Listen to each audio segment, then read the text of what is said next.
Bom, gente, boa noite. Estamos aqui para mais uma edição do programa Sumo, programa de entrevistas do Instituto Dasen. É o terceiro episódio dessa temporada, que é uma temporada dedicada ao dentro, o fora e o entre. Nós tivemos os dois primeiros episódios, tivemos os convidados o professor Nichan e o professor Juliano Peçanha, e eles nos apresentaram, aí, nos descreveram cada um ao seu modo, o modo como eles enxergam a experiência do dentro, né, o modo como eles compreendem o dentro. Para hoje, nós temos o prazer de contar com o Marco Casanova, filósofo, ele é meu orientador de doutorado, é meu sócio, meu amigo, enfim, é um grande prazer contar com a presença dele. Além disso, enfim, como dispensa apresentações, é uma das maiores autoridades em Heidegger, enfim, não só no Brasil. Enfim, então a gente hoje eu propus aí para o professor hoje a gente conversar um pouco sobre o fora. Ele é o primeiro convidado para conversar sobre o fora e foi uma das primeiras pessoas que eu pensei para conversar sobre esse tema, pela experiência que ele tem, enfim, falando também sobre isso. Então a gente tem mais ou menos duas tarefas para a nossa conversa de hoje, né? Uma é procurar entender de que modo que você compreende o fora, né? O que a gente pode chamar de fora, né? E aí, claro, vamos deixar bem amplo esse fora aí para você poder localizar ele como você quiser. E depois fazer uma conversa um pouco mais histórica mesmo, né? No sentido de tentar compreender como que o fora acontece hoje, né? Como é que é o fora contemporâneo. Se a gente conseguir entender mais ou menos essas duas, o modo como você pensa, essas duas possibilidades aí de investigação, teremos concluído a nossa tarefa hoje. Então, passo a palavra para você aí para a gente conversar um pouquinho sobre o fora. Bom, na verdade, obrigado, Beto, pelo convite. É um prazer estar aqui, né? Assim, nessa casa e nesse lugar que de alguma forma vem acolhendo a gente, né? Assim, há algum tempo. O tema é um tema central, importante, decisivo, né? E é peculiar exatamente essa contraposição entre o dentro e o fora, não é? Porque para falar do fora, de algum modo, você precisa entender a crise do dentro. Você precisa entender o que aconteceu, afinal, que tornou necessário exatamente pensar as nossas determinações, os nossos modos de ser, como tendo uma relação direta não mais com alguma coisa, como uma interioridade simplesmente estabelecida, mas como se constituindo exatamente a partir do modo como nós nos encontramos nesse espaço, que é o espaço do aberto, do fora, disso que está para além de toda e qualquer subjetividade encapsulada, não é? A crise, que é a crise que gera exatamente a possibilidade, que é a possibilidade de falar do fora, é a crise da localização propriamente dita e do caráter, que é o caráter que acompanha a noção moderna de subjetividade, não é? Eu tenho um amigo que gosta de uma história, que é uma história chinesa, né, que é uma história assim, bastante sintética e bem elucidativa para descrever os dilemas, que são os dilemas da subjetividade. E a história diz mais ou menos assim, não é? Um discípulo, um belo dia, ele se aproxima de um mestre e vira para o mestre dizendo: mestre, eu estou com um dilema terrível, eu não sei o que faço, porque eu coloquei um dragão numa garrafa e quando eu coloquei, o dragão era muito pequeno, mas ele está crescendo cada vez mais, e quanto mais ele cresce, mais se aproxima o momento em que eu tenho que tomar uma decisão, porque eu amo muito o dragão, mas amo muito também a garrafa, né? E se eu deixar ele preso na garrafa, ele vai morrer, mas se eu quebrar a garrafa, eu perco minha garrafa, eu não sei o que fazer, mestre. O mestre vira então para ele e diz: puxa, é por isso que eu não coloco dragões em garrafa. No fundo, essa história, que é uma história que a princípio parece apresentar para a gente uma situação que é uma situação algo nonsense, né? algo absurda, ela está falando exatamente sobre a subjetividade, sabe? A subjetividade é um dragão numa garrafa. E um dragão numa garrafa porque você não consegue, as últimas consequências, encontrar esse dragão, essa interioridade, e ao mesmo tempo fora, não é? você fica o tempo inteiro no interior da modernidade diante desse dilema, que é o dilema de como é que você faz para resgatar a partir da interioridade uma via de acesso ao exterior. Como é que você consegue, tendo exatamente cindido a interioridade desse espaço, que é o espaço externo, que é o dela, como é que você consegue, as últimas consequências, ainda encontrar uma via de escape, um caminho de saída? Como é que você supera o solipsismo da subjetividade, né? Isso chega a posições que são posições completamente peculiares, não é? Assim, Descartes, um pensador que duvidava, a princípio, de se ele podia ter certeza de que ele estava diante das suas mãos, não é? Se as mãos eram dele, não é? Se a corporeidade era dele. Sabe, o ponto é a crise da interioridade, a crise da subjetividade, do modelo moderno de subjetividade, é a crise da possibilidade de você realmente encontrar de maneira pura essa subjetividade, não é? Ou seja, a possibilidade de você, a partir dessa subjetividade, em um segundo momento, depois de fixá-la, alcançar um modo que é um modo de retorno às coisas.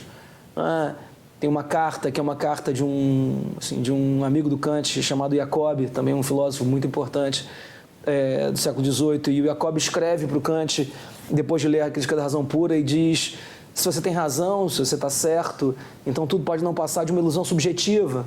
Esse é um drama da consciência moderna, não é?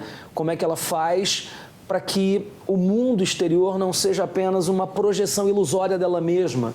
Ilusões não precisam ser loucas, ilusões não precisam ser ilógicas. Você pode ter ilusões lógicas, ilusões completamente racionais, mas se você não tem nenhum critério para comparar exatamente essas ilusões e ver se elas são ou não ilusões, não é? Então você fica preso nesse dilema que, no fundo, é o dilema central da modernidade, não é? Como é que você pode voltar às coisas, como é que você pode aceder uma vez mais às coisas. Tem um segundo campo de problemas que também é um campo de problemas ligado à interioridade, que é como é que você pode, as últimas consequências, purificar a interioridade de todas as dimensões históricas que estão incessantemente atravessando o modo mesmo de relação com a interioridade. Não é assim, nós não representamos simplesmente as coisas, a gente não se relaciona com as coisas por meio de imagens pura e simples, mas as imagens, elas estão completamente atravessadas por modos históricos de aparição. Não é? Quando você representa alguma coisa, não é? Assim, quando você representa um objeto, ou quando você representa um estado de coisas, ou quando você pensa numa equação matemática, mesmo um triângulo, um círculo, eles não são completamente desprovidos de historicidade, porque você tem uma relação com a matemática a partir sempre de um mundo específico, de um lugar específico, de um tal modo que a crise da subjetividade, a crise da interioridade, ela é exatamente a crise dessa suposição de que você poderia, a partir de um eu puro, a partir de uma subjetividade pura, reconstruir o edifício do conhecimento, reencontrar as coisas elas mesmas, não é? Sabe, você não consegue chegar às coisas através dessa subjetividade sem que, ao mesmo tempo, você tenha uma série de razões para colocar em questão, afinal, se esses teus modos de pensar, eles realmente têm uma relação com as coisas. Depois, a própria subjetividade é completamente atravessada por elementos históricos, não é? As nossas sensações são históricas, os nossos modos de julgar são históricos, as nossas categorias são históricas. Não é? Você pode imaginar que uma noção como uma noção de causalidade tenha uma estrutura lógica que transcende a historicidade, mas claro que não, causalidade para nós já sempre se encontra num espaço, que é um espaço específico, no qual se dão certas causalidades. Não, assim, você nunca consegue, as últimas consequências, pensar pura e simplesmente em juízos causais. Mas juízos causais têm um respaldo, tem uma ancoragem nas coisas elas mesmas. O ponto, na verdade, é exatamente esse, não é? Quanto mais você observa o interior mais você descobre que o interior está sempre atravessado pelo externo, está sempre atravessado pelo fora. Né? De um tal modo que, aos poucos, foi se revelando o quanto a subjetividade ela é um mito. Né? O quanto a subjetividade ela é uma suposição mítica. Né? No sentido de que se toma a subjetividade como se ela fosse dotada de uma ahistoricidade, quando na verdade a subjetividade é completamente marcada pelos pressupostos de um certo tempo histórico, que é esse tempo histórico que marca exatamente o fim da Idade Média, o início da Idade Moderna e o desdobramento da Idade Moderna até as crises da subjetividade, né? As crises radicais da subjetividade. Se a gente não pode, assim, talvez, não sei até que ponto a gente pode experimentar como é que seria uma experiência humana pré-subjetiva hoje, né? Mas, de certa maneira, a tradição, aí, a história, nos lega acesso a isso que seria essa experiência humana pré-Descartes, pré-Copérnico, pré-subjetividade, né? Eu lembro de conversas nossas como crise de consciência, né? São coisas que vão nascendo junto com a ideia da subjetividade. Um pouco até para o pessoal tentar entender um pouco melhor a diferença do que é essa experiência humana pré-subjetividade e pós-subjetividade moderna. Como é que você poderia contar para a gente, ou nos aproximar um pouco do que seria essa experiência de ser um ser humano pré-subjetividade moderna? Assim, como é que era a experiência existencial desse ser aí, né? Bom, o mundo grego, se a gente pensar não apenas na filosofia grega, não é? Mas o mundo grego como um todo, ele é completamente marcado por uma experiência que é uma experiência na qual a subjetividade, a ideia de subjetividade, ela não apenas aparece como estranha, mas como não tendo qualquer lugar, não é? O mundo homérico, por exemplo, é um mundo completamente marcado pela ausência total de consciência. Você não tem no Homero em nenhum momento da Odisseia, da Ilíada, por exemplo, alguma cena qualquer na qual um dos heróis se depararia com uma situação que é uma situação limite e então em auto-julgamento, em um diálogo interno consigo mesmo, avaliaria o peso das suas ações, se as suas ações elas tinham sido realizadas de maneira plena ou não, né? Sabe, o mundo homérico, o mundo grego como um todo, mas o mundo homérico em particular é um mundo completamente superficial, né? No sentido de que está tudo acontecendo incessantemente na superfície dos acontecimentos. Você não tem uma disposição incessante dos heróis, das figuras que são as figuras decisivas, para que elas se coloquem para além desse espaço dos acontecimentos por meio de uma reflexão e um juízo quanto a si. É claro que você tem alguma coisa como deliberação interna, é claro que alguém sopesa o que faz, o que não faz, mas isso não acontece a partir de um diálogo intra-subjetividade, mas é como se você realmente explicitasse para si o peso de cada coisa e o quanto esse peso ele interfere num bom julgamento, num bom juízo, não é? Tem uma outra situação que é interessante para perceber isso, que é o fato de que até mais ou menos no século V, depois de Cristo, ninguém lia em voz baixa. Na Grécia ninguém lia em voz baixa, você não tinha leitura interna, né? Isso que a gente faz, com uma certa trivialidade, mas você lia incessantemente em voz alta. Um texto como o Banquete, do Platão, que é um texto no qual você tem um grupo de pessoas e eles começam a apresentar uns para os outros posições depois da leitura de um texto. E essa leitura de um texto é uma leitura feita por um escravo. O escravo lê o texto. Você não lê, cada um lê em casa e aí você se encontra e depois discute. Não. Você lê em voz alta para o outro ou para si mesmo. A leitura interior é uma leitura estranha ao mundo antigo. E estranha porque o mundo antigo ele tem uma certa aversão a esse espaço interior, né? No qual você teria, então, uma espécie de instância de decisão prévia acerca dos modos próprios de ação. Mas tem uma imediata resposta, uma imediata presença daquele que age em relação à própria situação. A palavra aristotélica, para a sabedoria prática, que é a palavra frônesis, é uma palavra que no étimo tem fran, que é a palavra que vai dar diafragma. E fran o diafragma, ele é o ponto que é o ponto de conexão do peso e ao mesmo tempo da gravidade do corpo. Sabe, alguém que não tem um diafragma com uma certa consistência, ele tem dificuldade de se aprumar numa certa situação.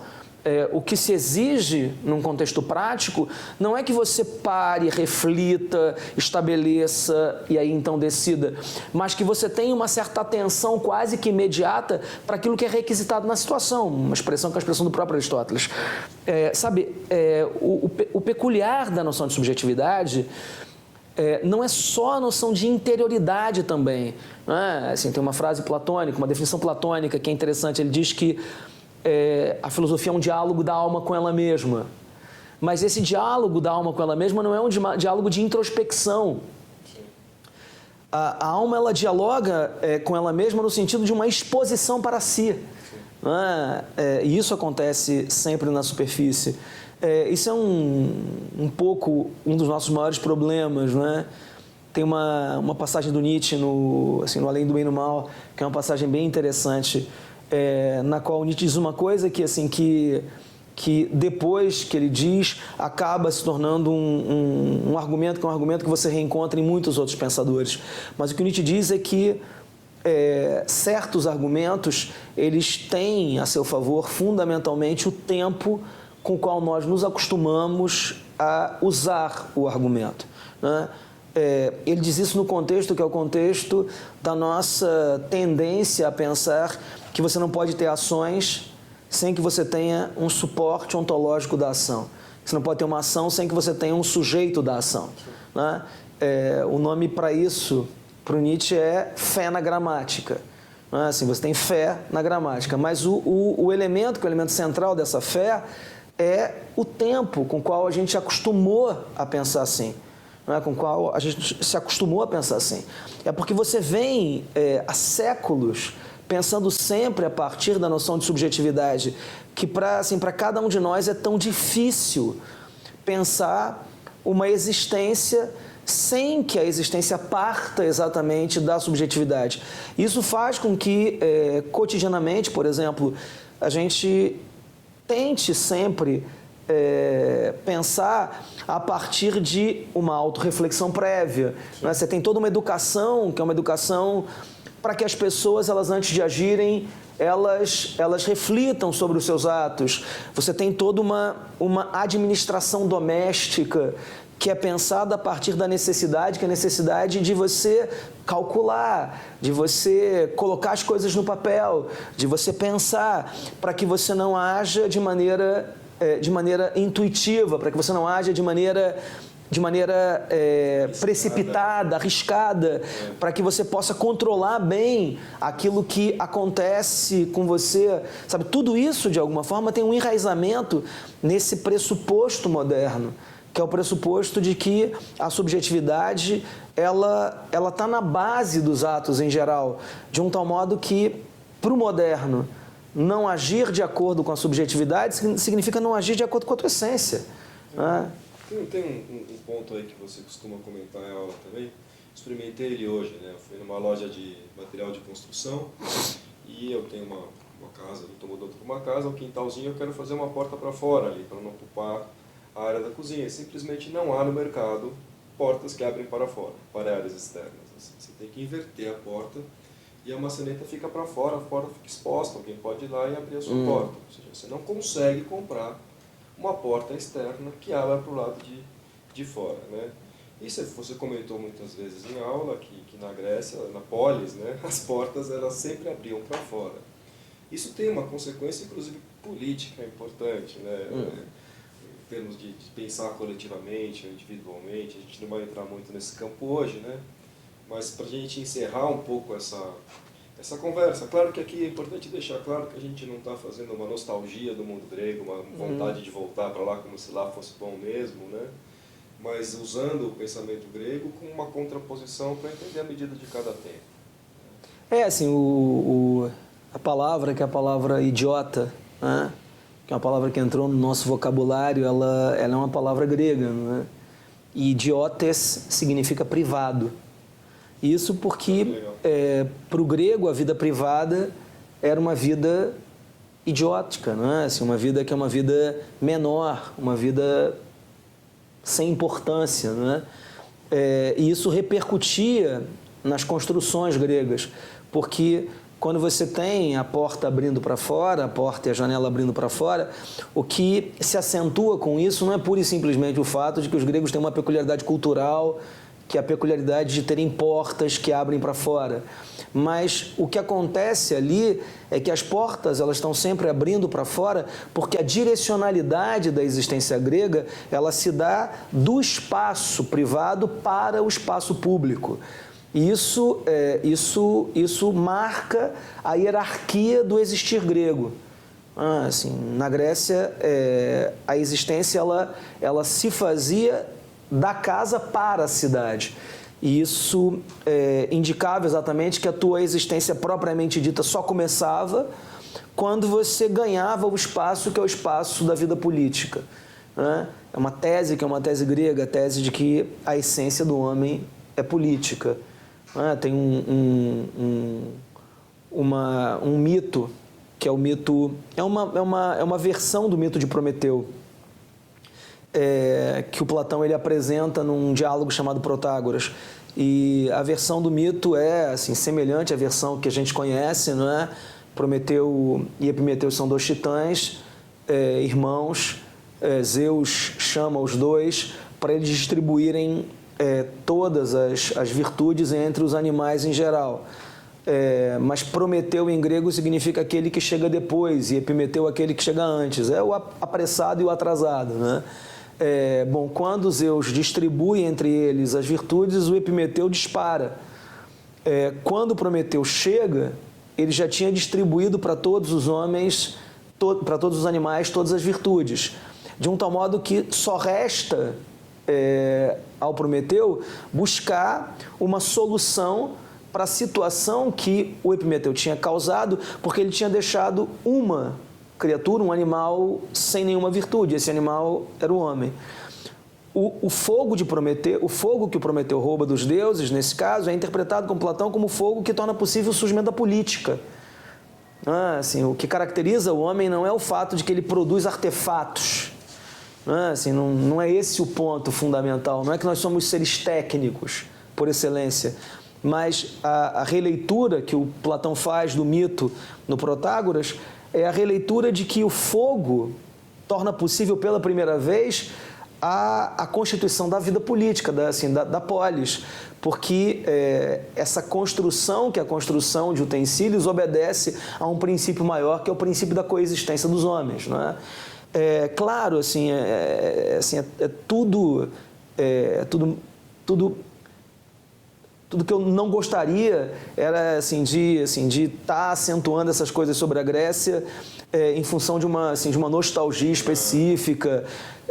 O que importa, de qualquer modo, é que a gente tem uma certa proximidade hoje com a situação, que é a situação do mundo grego, uma proximidade que não é uma proximidade com relação a esse modo de existência. Claramente, nós estamos no avatar da subjetividade, não é? Assim, você claramente vive uma radical supressão da positividade da vida pública, não é?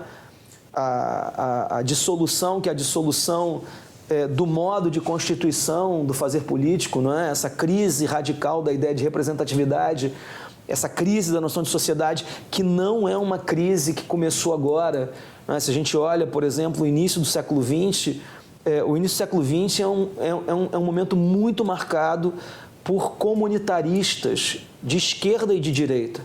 Né? Os anarquistas eram comunitaristas. E eles eram comunitaristas porque eles pensavam o Estado social burguês, né? O Estado representativo, o Estado da cidadania, o Estado das estruturas jurídicas, como um Estado que rompia exatamente o vínculo comunitário entre as pessoas. Por isso, a frase do Proudhon, né? Assim, o melhor Estado é o menor Estado e o menor Estado é o Estado suprimido. Né? Não era alguma coisa que o Proudhon estava pensando para instaurar uma situação de caos.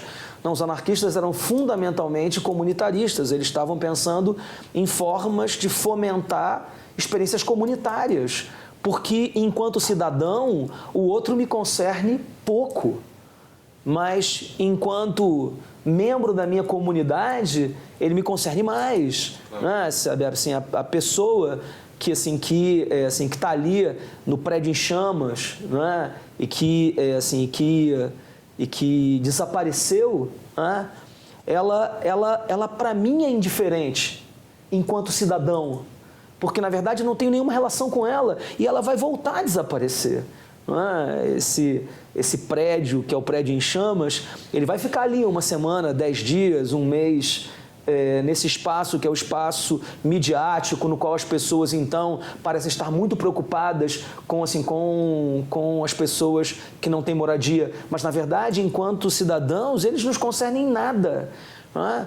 E nesse sentido, enquanto eles não pegarem fogo, ninguém está muito preocupado com eles, não é?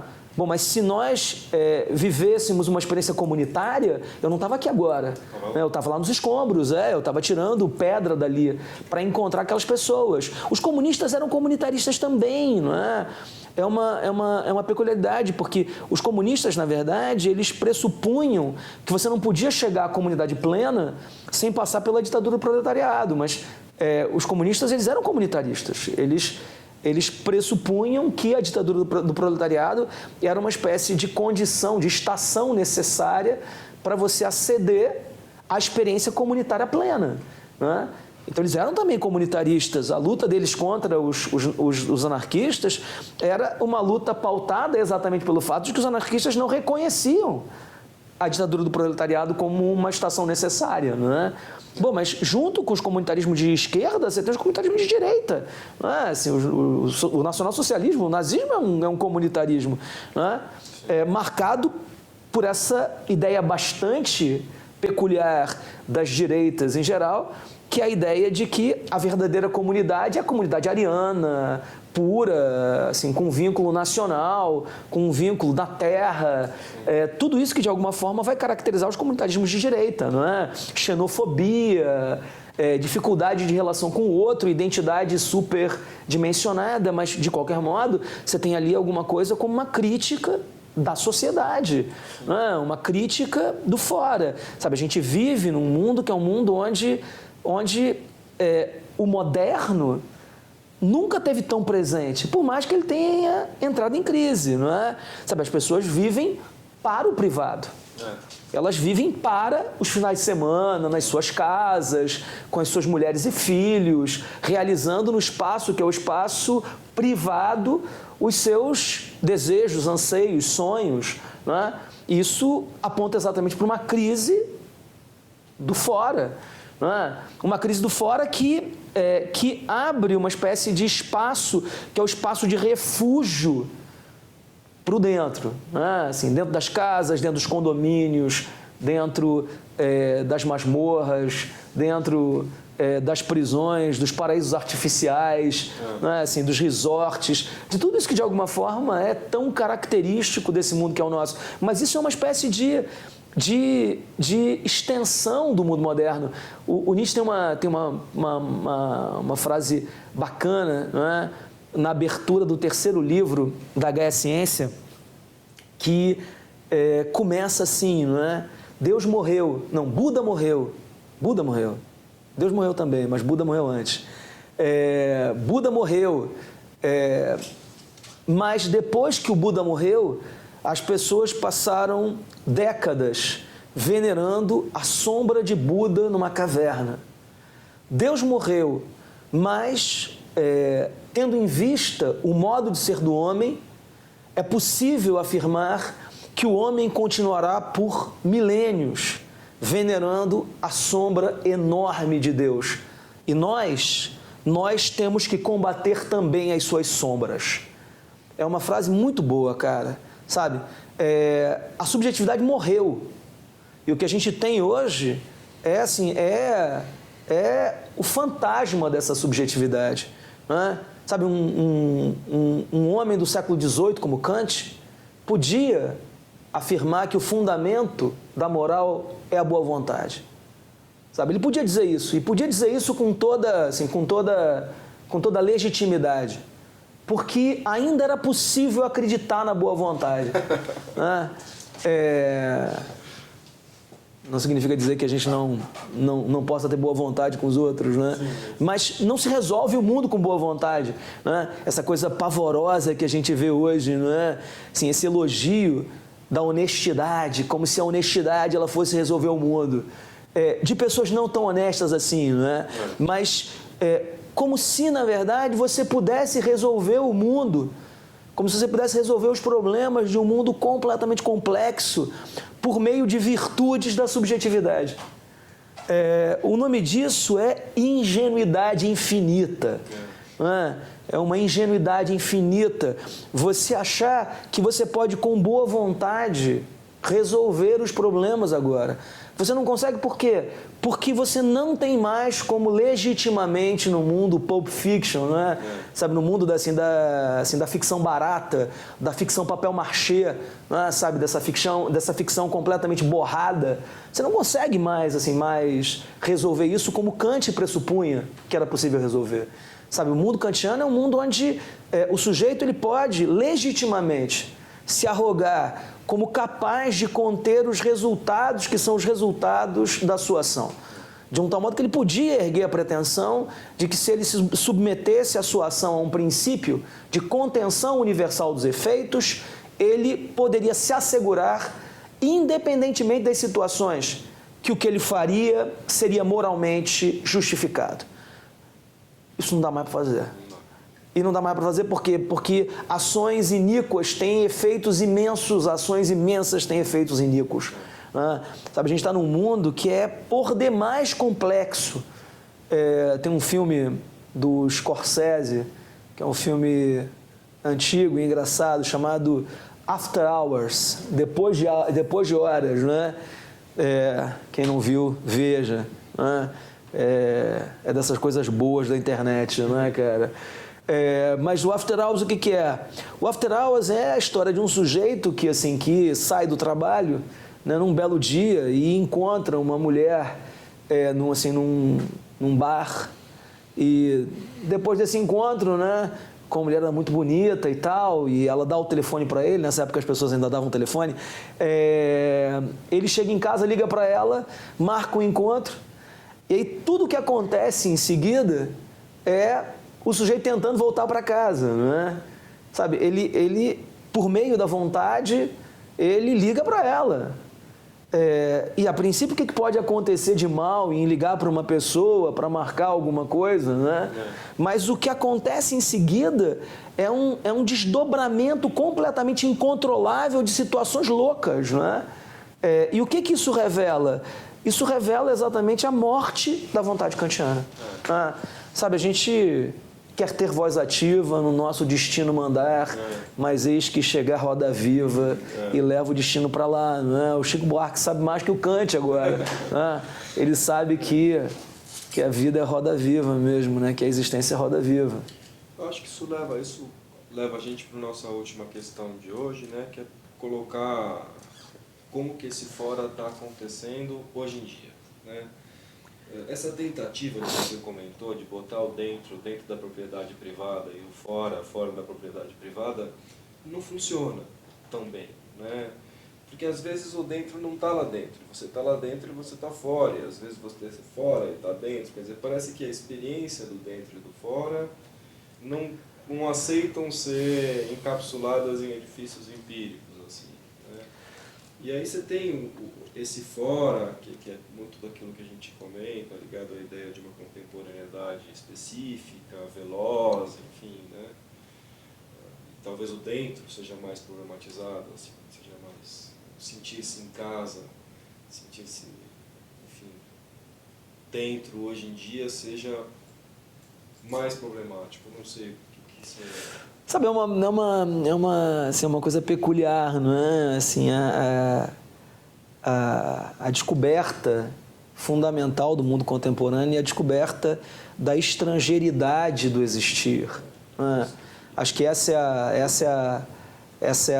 a descoberta fundamental, esse é o princípio fundamental, não é? Ou seja, acordar no século XX, acordar no século XXI, significa acordar em um mundo no qual a estrangeiridade do existir humano ela se revelou sem travas, não é?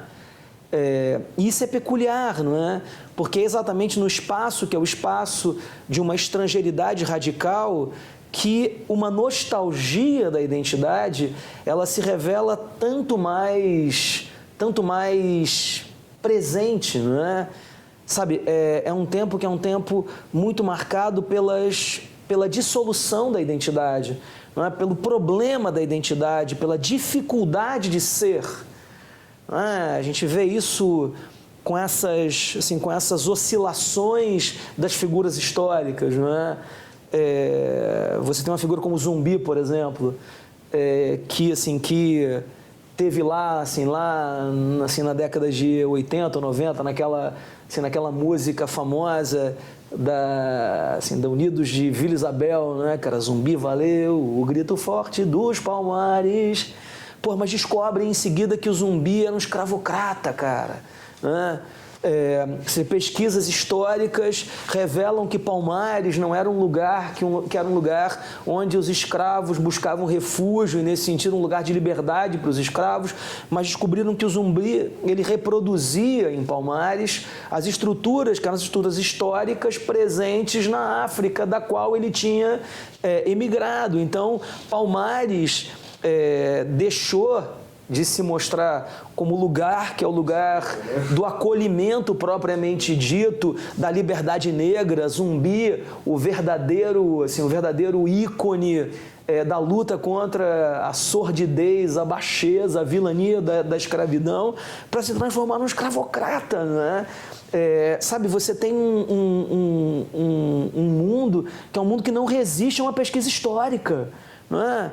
Parece assim que todo mundo tem um cadáver no armário, né? Assim, todo mundo tá diante de um cadáver do armário e ninguém consegue resistir, né? Eu estava no carro outro dia e alguém comentou que tinham encontrado umas cartas da filha do Gandhi que induziam a concluir que o Gandhi tinha sido um molestador da filha, né? Ou seja, quando o pai, que é o pai da não violência, quando o pai da luta contra a violência se torna um violentador de crianças, né?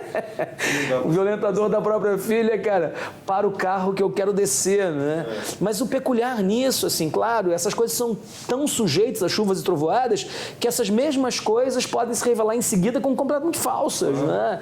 Então, sabe, é um mundo muito maluco a princípio e muito estranho, porque você pode sair do céu para o inferno em 3 segundos, né?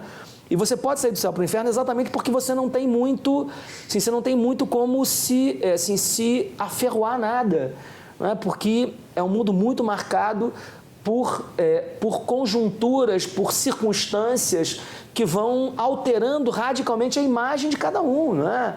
Sabe, uma coisa que você descobre altera radicalmente a imagem que você tem de alguém, né? Pois bem, mas nesse mundo exatamente, que é o mundo da dificuldade máxima de você ser, esse mundo que é um mundo cada vez mais marcado pela produção de imagem. Nenhum político hoje dos mais toscos aos mais inteligentes. Nenhum político hoje constrói simplesmente um discurso sem pensar em para quem ele está falando, quem é que está por trás da câmera, o que eles estão querendo ouvir. Isso significa dizer que a política ela se transformou num espaço que é um espaço de construção de um discurso retórico para alguém que está ali precisando escutar alguma coisa. Né? Você faz pesquisas que são pesquisas para saber como é que, na verdade, o teu eleitorado pensa, e aí depois você constrói o discurso. Né? E isso não tem como imaginar que isso não tem uma repercussão sobre a veracidade do discurso. Né?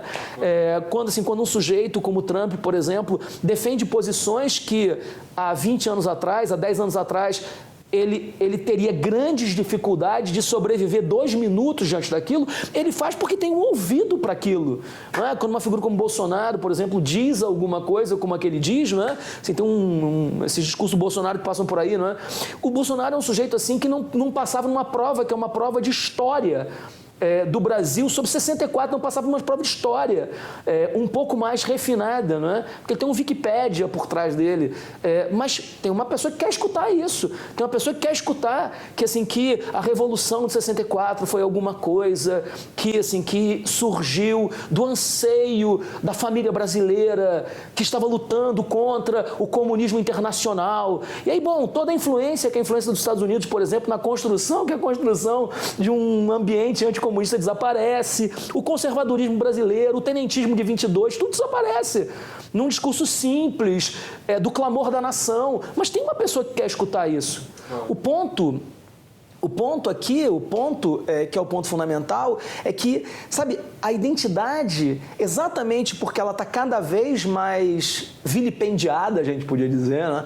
Cada vez mais problematizada, ela vai abrindo o espaço para nostalgias de identidade, para produção, que é a produção de imagens de identidade.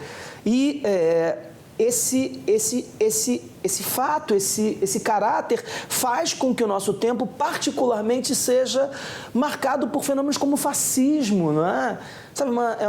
É uma reflexão extremamente arguta do Jaspers, que a Hannah Arendt cita na abertura do Origem do Totalitarismo. Né? O Jaspers diz, e ela cita, a identidade fascista é uma identidade nostálgica. É exatamente no tempo da estrangeiridade radical, é no tempo da nossa alteridade, é no tempo da dificuldade de ser, que promessas de identidade, promessas religiosas de identidade, promessas tradicionais de identidade, a família, a moral, né? Outro dia tava jogando bola com um menino, né? E ele estava namorando a filha de um sujeito que joga bola comigo, né? Eu virei para ele e disse assim: "E aí, cara, tá pegando?" E aí ele vira para mim e diz assim: "Pegando não, vamos com calma. Respeitosamente, estou ali com a minha namorada." É muito engraçado, né, cara? É muito engraçado. Porque você sentia claramente no sujeito uma nostalgia, um cara de 17 anos, 18 anos, que tem uma nostalgia de um certo pertencimento familiar, de um respeito. Esse é o cara que provavelmente, namora no sofá da sala, com os pais por perto, ou com uma tia, né? É o sujeito que respeita. E o que é respeito aqui? Respeito é respeito identitário. Ele está pensando numa família específica. Ele tem um modelo de família. Ele não quer colocar isso em questão. Mas não colocar isso em questão significa ser identitariamente quem ele é. O nosso mundo está repleto dessa nostalgia, desse sonho de identidade, desse sonho de pertencimento. E esse pertencimento, por outro lado, está por toda parte bombardeado, né? O que faz com que a gente viva num tempo muito maluco, né? Porque é claro que, essa é um pouco a diferença, que é a diferença do nosso momento para um momento anterior, não é? É que eu estava falando do Kant, não é? Um sujeito que era um sujeito que defendia certas posições no século XVIII era um sujeito que era um sujeito legítimo, né? Um conservador como Nelson Rodrigues, como o Corsão, sabe, como Gustavo Corsão, eram sujeitos assim que, poxa, esses caras eram mais à direita do que o Átila, sabe, o rei dos Hunos, mas esses caras eram sujeitos com os quais você podia conversar, eram os caras que você podia admirar. E você podia admirar por quê? Porque tinha uma veracidade naquilo que eles estavam defendendo, né? O que acontece agora é que é só um pastiche, né? É assim, é o bigode preto. Eu estava assim outro dia assim numa drogaria, aí tinha um cara assim com cabelo branco, mas branco, aquele bigode preto, sabe? Essas figuras dessa identidade pasteurizada de agora, né? São assim, o cara pegou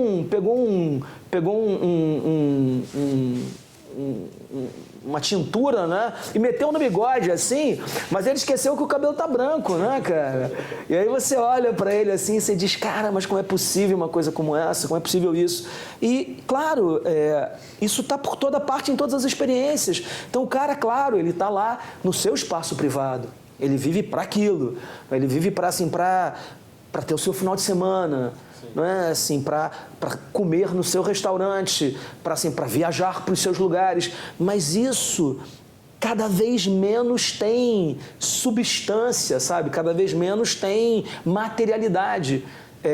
Quando eu fiz a minha primeira viagem para fora do país, as pessoas ainda fotografavam. Significa que você ainda fazia álbum de fotografia. Hoje em dia você bota as fotografias no Facebook, o Facebook de vez em quando assim ele resgata alguma coisa lá da pré-história, né, cara? Alguma coisa que aconteceu há 6 meses atrás, o cara pega lá da pré-história, assim, traz à tona, né? E aí surge ali aquele encontro de família, né? Onde o fulano tava com o genro lá, né? Mas no final das contas, meu amigo, isso desapareceu tão rápido, né? E isso está atravessando essa experiência familiar, não é? Então, assim, na mesma medida que os caras defendem a família, as experiências familiares estão cada vez mais dizimadas, cada vez mais diluídas, cada vez mais perdidas, não é? Cada vez menos o cara consegue radicalmente experimentar alguma coisa, um instante no qual ele tem uma real relação com quem quer que seja. Última questão para a gente hoje, para a gente fechar essa excelente conversa, né? A gente está falando do problema da estrangeiridade, enfim, né? Por outro lado, eu sei que você é um amigo da estrangeiridade também, né? No sentido de que, por exemplo, no congresso ali, a tua comunicação, a conferência que você apresentou no último congresso, uma conferência você estava falando justamente da importância do estranhamento, da estrangeiridade para a saúde, para o bem-estar, o quanto que a dimensão do estranho não é necessariamente uma dimensão que tem que estar ligada a sofrimento, ou pelo menos a determinados tipos de sofrimento, né? O quanto que muitas vezes pensar na estrangeiridade ou no estranhamento como algo ruim é de um mundo muito nostálgico do dentro mesmo, né? E aí eu queria que você falasse um pouco sobre esse outro lado do estrangeiro e um pouco sobre a natureza do sofrimento ligado a esse fora e essa nostalgia da intimidade, assim, qual o impacto um pouco em termos, se há um sofrimento específico ligado a isso, né, e como que a gente pode ressignificar de certa maneira essa estrangeiridade no sentido de algo que pode salvar. Eu estou voltando para casa um pouco, né, assim, voltar para casa significa me apropriar um pouco mais de algumas coisas assim, que me eram importantes quando eu vinha estudando Nietzsche, por exemplo, né, continuo com interesses que eu sempre tive por fenomenologia, assim, por Heidegger, Russell, por hermenêutica, Dilthey, Gadamer, mas tem um interesse também por filosofia da diferença, né, Deleuze, assim, cada vez mais, né, Blanchot, assim, Levinas, Derrida. Sabe, tem uma peculiaridade no Nietzsche, né? É que o Nietzsche me parece um caso quase único, assim, na história do Ocidente. Na história do pensamento ocidental, porque ele é um pensador que jamais associa a negatividade com alguma coisa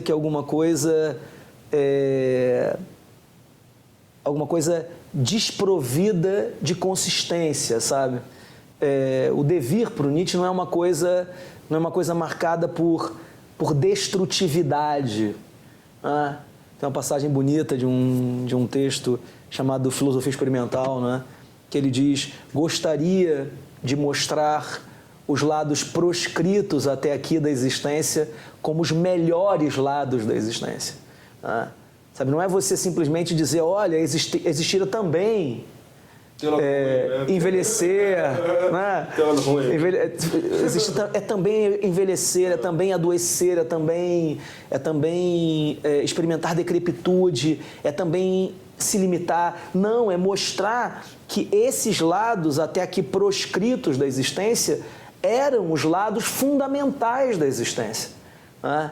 Isso vai completamente ao encontro de um outro aforismo importante da Gaia Ciência, né? Que é o aforismo sobre o amor fati, né? Que é um aforismo difícil, cara, assim, tão mal interpretado, né? Que é o aforismo 276 da Gaia Ciência, mas nesse aforismo ele diz assim: gostaria de me tornar, gostaria de ver o que há de necessário nas coisas como o que há de belo nas coisas. Assim me tornarei um daqueles que torna as coisas belas. Amor fati, esse será a partir de agora meu único pensamento. Não gostaria nem mesmo de detratar os detratores. Né? Algum dia a minha vida será um único e divino dizer sim. É famoso, né? Assim, bem famoso, todo mundo sabe disso, né? Todo mundo conhece isso, né? Isso e a estrela bailarina é um negócio assim que não... Todo mundo conhece isso e a estrela bailarina, é uma coisa impressionante, né? Mas o que o Nietzsche está dizendo, na verdade, é que boa parte do nosso sofrimento está ligado ao ressentimento diante do que acontece, sabe? Para nós, o que há de necessário é o que há de insuportável, né? O que há de necessário é o que há de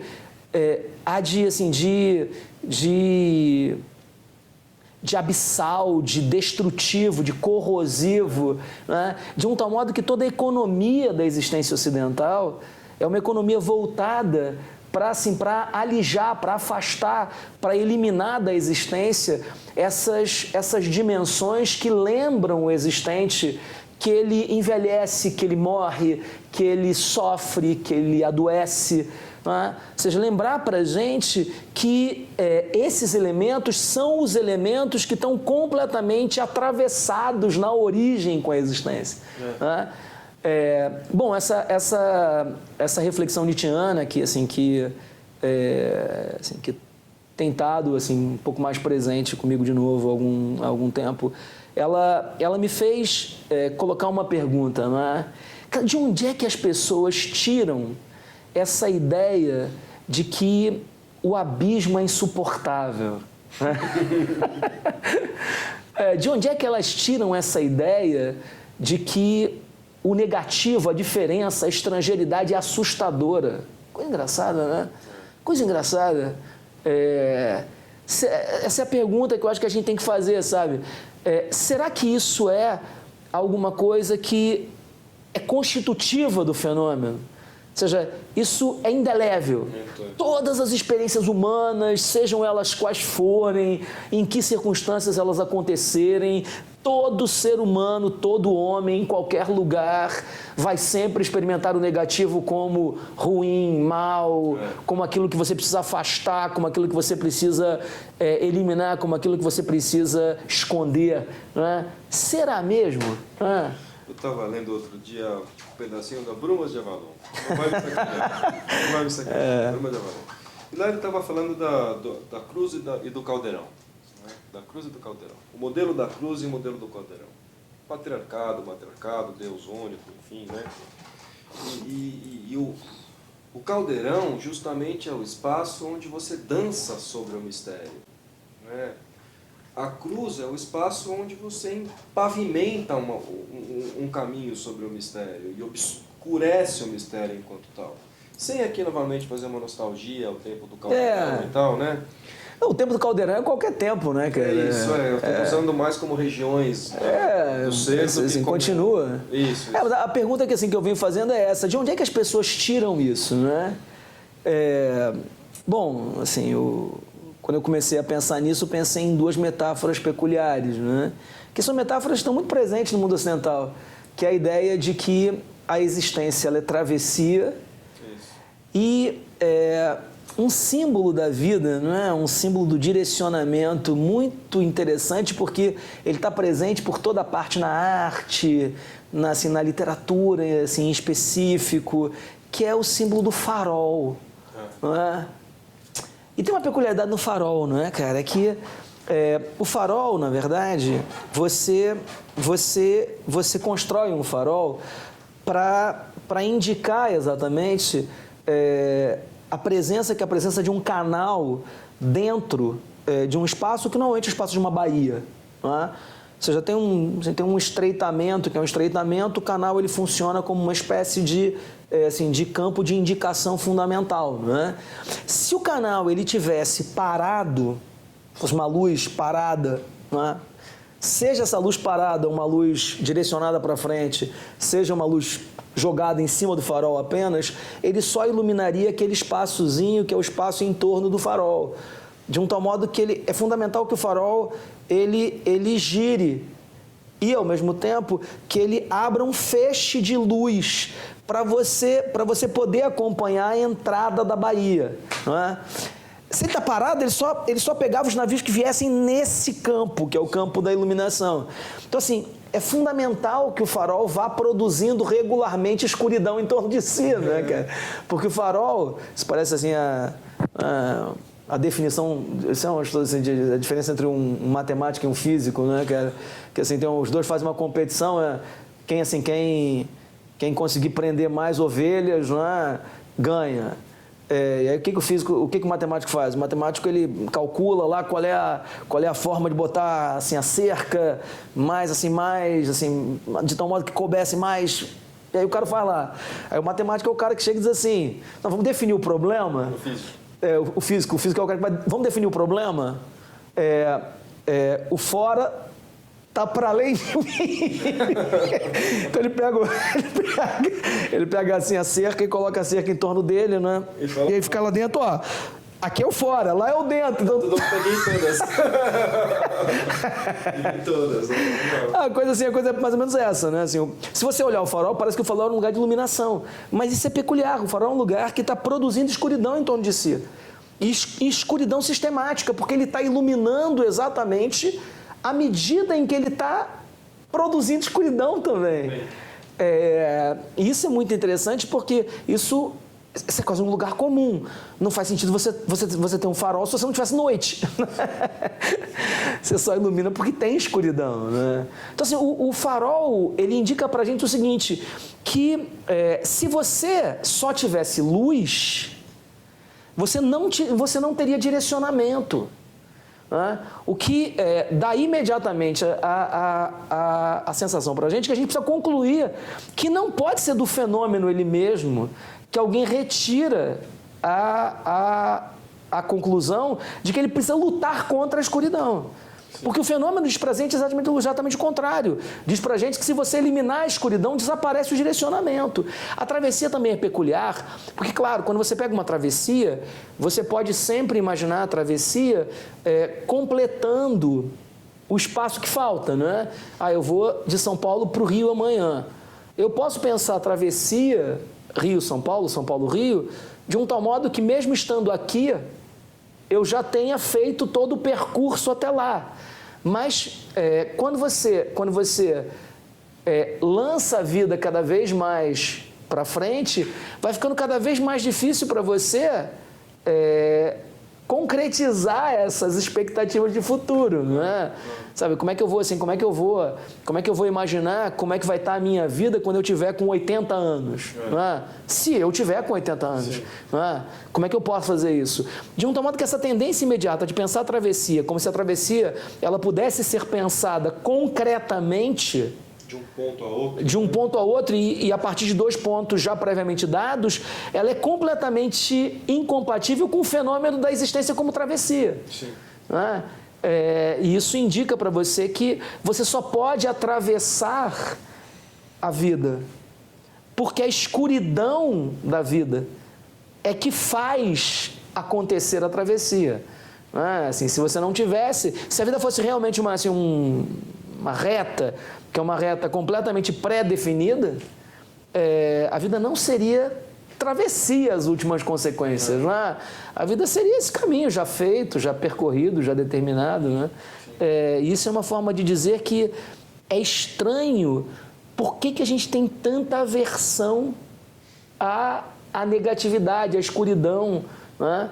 Essa aversão parece vir completamente a contrapelo dos fenômenos. Né? O que é uma forma de você dizer que talvez seja a hora de você perguntar se a gente não sofre exatamente porque está o tempo inteiro tentando alijar da existência a escuridão. Né? E se o sofrimento, então, não é o contrário do que a gente pensa. Né? Que a gente está o tempo inteiro tentando controlar a vida e controlar a escuridão, pavimentar a existência. Mas será que não é exatamente isso que torna tão problemático para nós a experiência do sofrimento? Né? Em todos os níveis do sofrimento. Né? É isso. Né? Por que a sexualidade do outro me concerne? Não é uma coisa que eu nunca consigo entender. Por que a sexualidade do outro, seja qual for essa sexualidade, bissexualidade, homossexualidade, pansexualidade, o que quer que seja, heterossexualidade, em que medida a sexualidade do outro me concerne? Ela só me concerne porque eu tenho medo da escuridão da sexualidade, não é assim? Porque eu temo a escuridão da sexualidade. Por que na verdade, eu preciso garantir que meus filhos vão ter um modelo de família completamente marcado por uma pré-definição do que é a família? Que cada um encontre, não é? Na dificuldade que é a dificuldade de viver, a família que ele precisa ser. Né? Então, assim, por que eu preciso garantir que a família, meu filho será como a minha? Né? Trabalho, essas coisas assim de pessoas que não conseguem suportar de jeito nenhum filhos que têm trabalhos diferentes. Não é? Então, essa coisa assim louca de você impor o seu trabalho, ou no máximo aquele trabalho que tem um caráter semelhante, né? Ou seja, um médico pode suportar que o cara seja advogado ou engenheiro, mas que ele seja fisioterapeuta, que ele seja filósofo, psicólogo, assim, professor de português, não, isso é impossível. E o cara faz teatro, música, não. Mas por que isso pode acontecer? Como é que isso pode acontecer? Não é? As figuras identitárias, o casamento construído a partir de um sujeito que cuida assim, de uma mulher, e cuida no sentido de ser aquele que define como ela é, como ela precisa ser, e ao mesmo tempo protege. Né? Tem uma frase asinina do Pondé, né? Assim, que é uma frase bacana, né? Assim, de você escutar, que é a frase segundo a qual a violência contra a mulher se deve ao fato de que os homens não protegem mais as mulheres. É muito bom, né? Muito bom. Como diz o Nelson Rodrigues, cara, o século XX vale para o século XXI. Ele se caracteriza pela ascensão vertiginosa do idiota. Não é? Assim, é uma frase que é uma frase sem dó nem piedade, mas é a ascensão vertiginosa do imbecil. Não é? Uma frase dessa é uma frase burra, porque, na verdade, boa parte da violência contra a mulher é cometida pelas pessoas que protegem elas. Ou seja, mais de 90% da violência doméstica é cometida pelos maridos, ou pelos namorados, ou pelos noivos, etc. Isso significa dizer que é justamente a condição histórica da mulher enquanto segundo sexo que torna possível o acontecimento da violência, não é? Mas, sabe, uma frase como essa revela uma nostalgia de um casal que é um casal no qual o homem é provedor e a mulher está ali para ser protegida pelo homem, porque ele é mais forte. Cada um feliz no seu papel. E isso, cada um ali, assim, o marido dedicado ao trabalho, a mulher dedicada à casa, não é? Sabe, isso revela alguma coisa que sabe, é tranquilizadora. E tranquilizadora e, ao mesmo tempo, isso aqui é o vetor do fracasso. Bom, gente.